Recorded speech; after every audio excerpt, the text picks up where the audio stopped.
Sveiki, su jumis Ugnius Butkus ir kaip visada laida Radio Lentyna, kuri yra rengiama bendradarbiaujant su leidyklomis Vaga, Alma Litera ir Baltos lankos. O paskutinė knyga šiandien skirta depresijai, jos suvokimui ir gydymui. Ir kas yra svarbiausia, tai radikaliai naujas požiūris į šią ligą.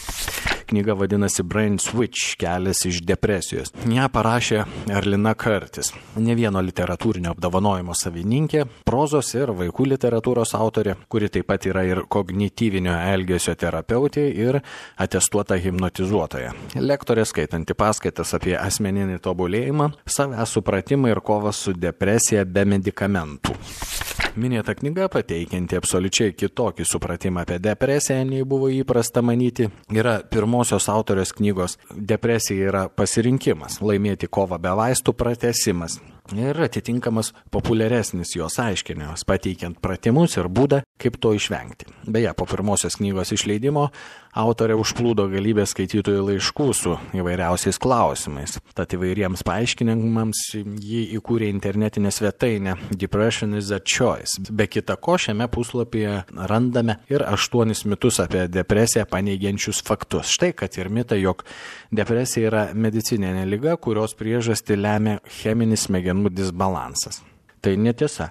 Tikrosios depresijos priežastys nėra žinomos. Simptomai, kurie pasireiškia dėl mažo serotonino kiekio smegenyse, gali būti priskiriami depresijai, tačiau nėra jokių įrodymų, kad mažas serotonino kiekis ir sąlygoja depresiją. Dar vienas mitas, jog cheminis smegenų disbalansas negali būti atstatytas vien tik keičiant mąstymą ir elgesį.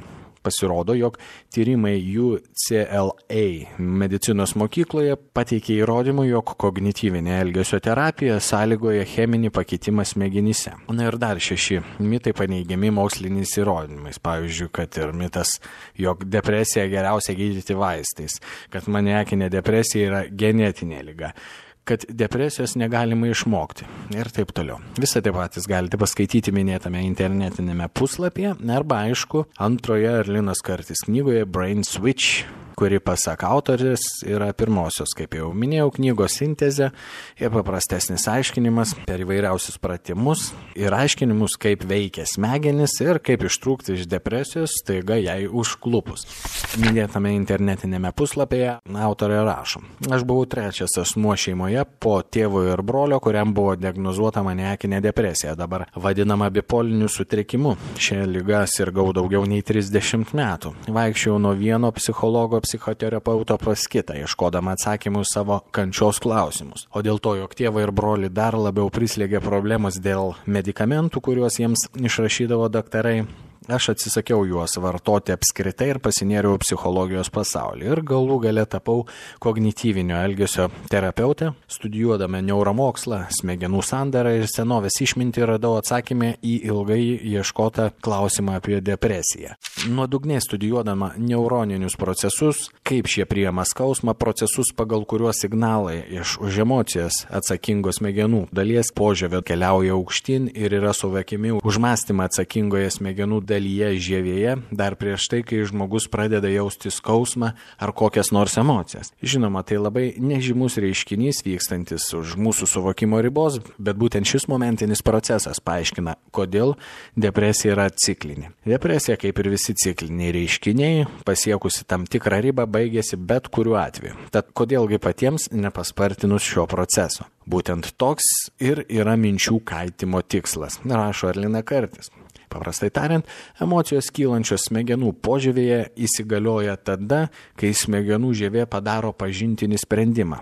Kai tai padaryti atsisakomas, skausmas yra eliminuojamas. Panašiai kaip tai nutinka, pavyzdžiui, sportininkui, kuris rungtynių įkarštyje susilaužo kaulus, bet nejaučia jokio skausmo iki rungtynių pabaigos, kadangi į rungtynes sutelktos žievinės mintis neleidžia skausmo signalams patekti į smegenų žievę, kas ir turi pranešti apie traumos sukeltą skausmą. Žodžiu, Arlinos Curtis knyga Brain Switch – kelias iš depresijos – tai naujas metodas nugalėti šią ligą smegenų perjungimo būdu. Priminsiu, jog ją išleido leidykla Vaga, na o šiandien tą linksmą gaidą ir baigime. Tiesa, Jimis Hendriksas beje irgi yra skyręs dainą šiam bipoliniam sutrikimui.